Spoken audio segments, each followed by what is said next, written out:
Olá, sejam todos muito bem-vindos ao canal. No vídeo de hoje nós vamos dar continuidade à leitura deste livro, A Igreja Doméstica e a Igreja Volta para Casa. Nós estamos no capítulo Um Grande Desafio à Igreja Doméstica. Se você ainda não é inscrito no canal, te convido a se inscrever, ativar os sininhos de notificações e também a curtir esse vídeo, para que o YouTube entenda que ele é relevante e possa distribuí-lo para ainda mais pessoas. Vamos continuar a leitura do nosso livro, então? A Cultura do Templo, Desafio à Igreja Doméstica. Considerando esse breve panorama da Igreja do Novo Testamento, percebemos a importância das casas como a nova matricialidade da comunidade cristã, onde não foram poucos os desafios para a igreja chegar até essa condição. A igreja, nesses moldes, teve pela frente muitas perseguições, advindas principalmente do confronto direto com a religiosidade oficial, marcada pela sua cultura, centrada no templo e em seus serviços.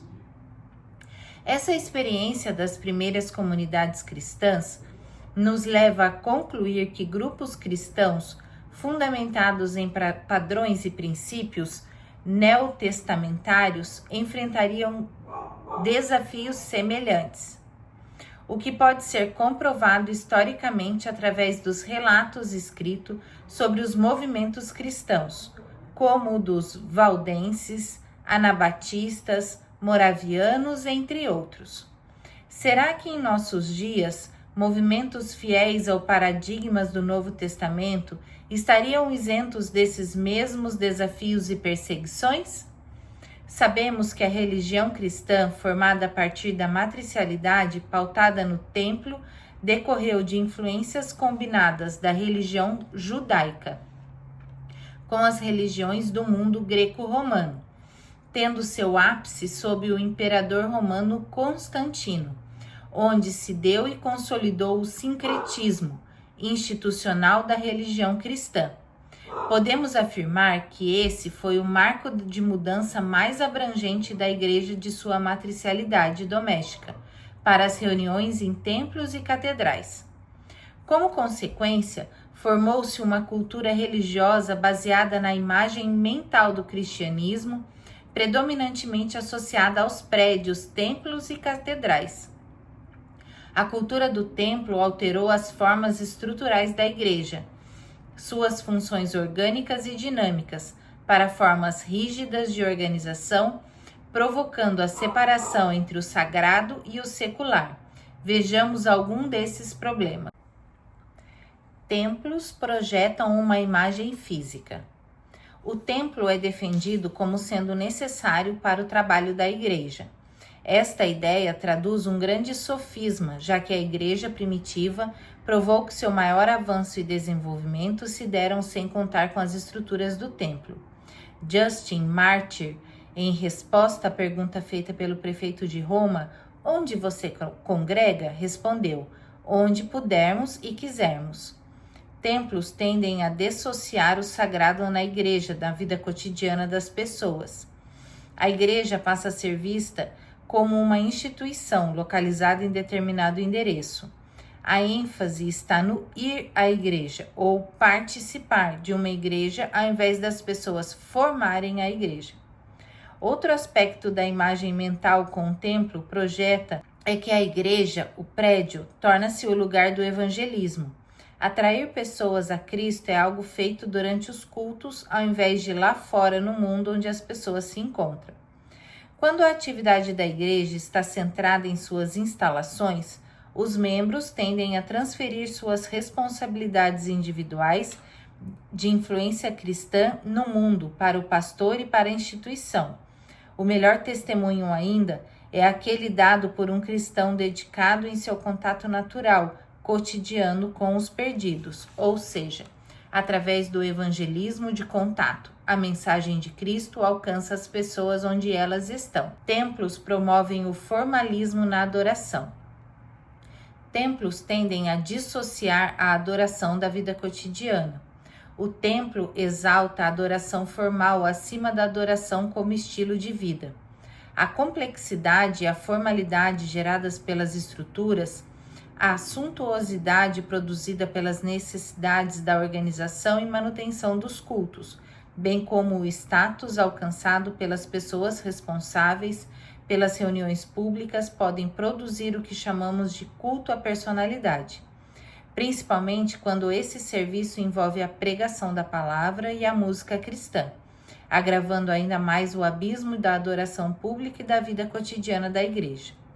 Além disso, templos promovem a ideia de que comunhão é apenas aquilo que acontece quando a igreja se reúne em hora e dia marcado, em um lugar específico e sagrado.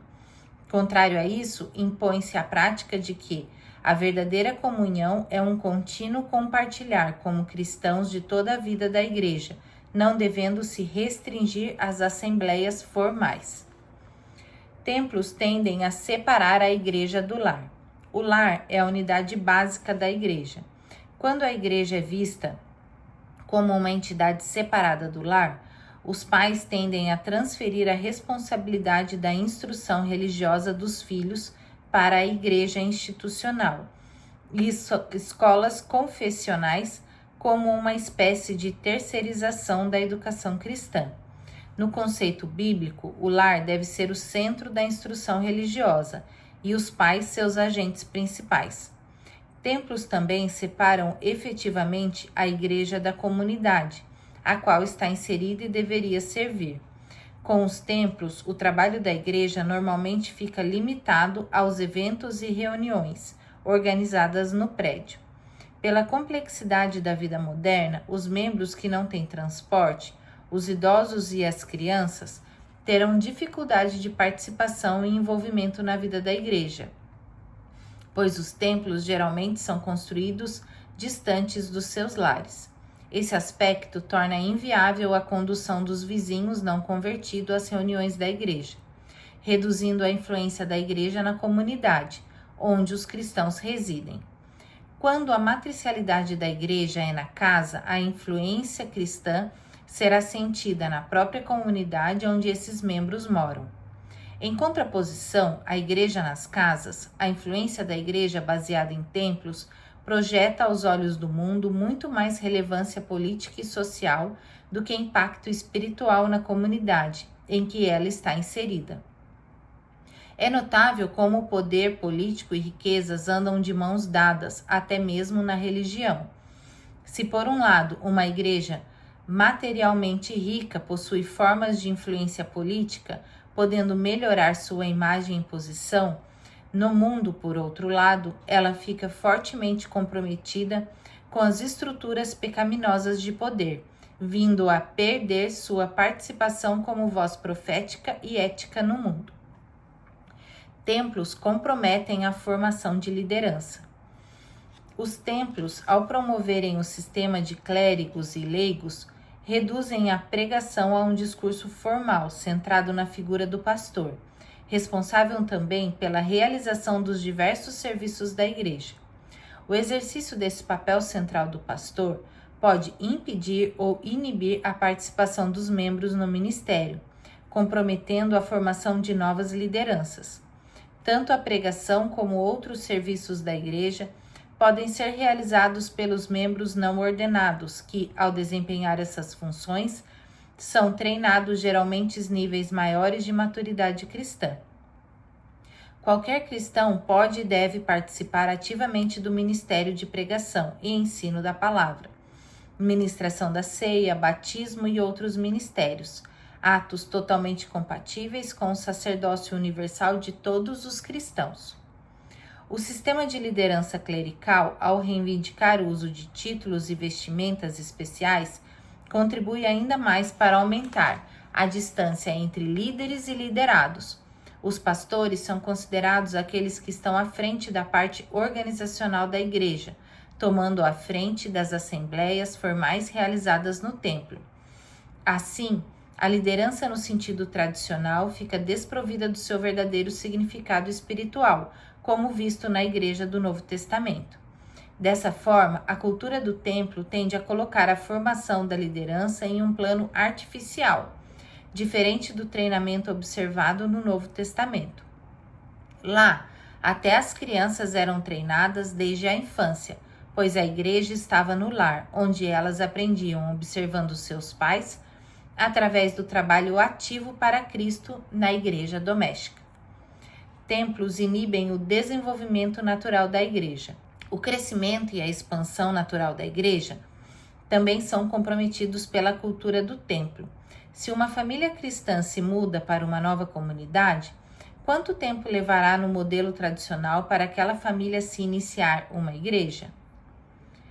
O pensamento de construir um prédio para reunir a igreja já seria causa de desencorajamento para essa família.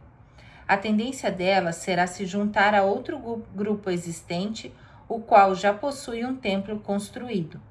Quando as famílias estão livres da cultura dos ministérios baseados em um templo, elas podem iniciar uma nova igreja em seus próprios lares, exercendo influência imediata e direta em sua vizinhança. Diante dos problemas decorrentes da imagem mental que o templo projeta, que caminhos devemos tomar para contribuir com o desenvolvimento de uma eclesiologia baseada essencialmente nas casas? Um olhar na história da igreja pode nos ajudar a compreender mais profundamente os impactos negativos que a mudança de matricialidade da igreja das casas para os templos produziu. Essa reflexão pode nos levar a respostas consistentes e práticas de maneira de lidarmos com a cultura religiosa do templo, reforçando a domesticidade da fé e cooperando no retorno da igreja para as casas. Vamos terminando a leitura aqui por hoje. Desejo todas vocês uma abençoada semana e até a próxima.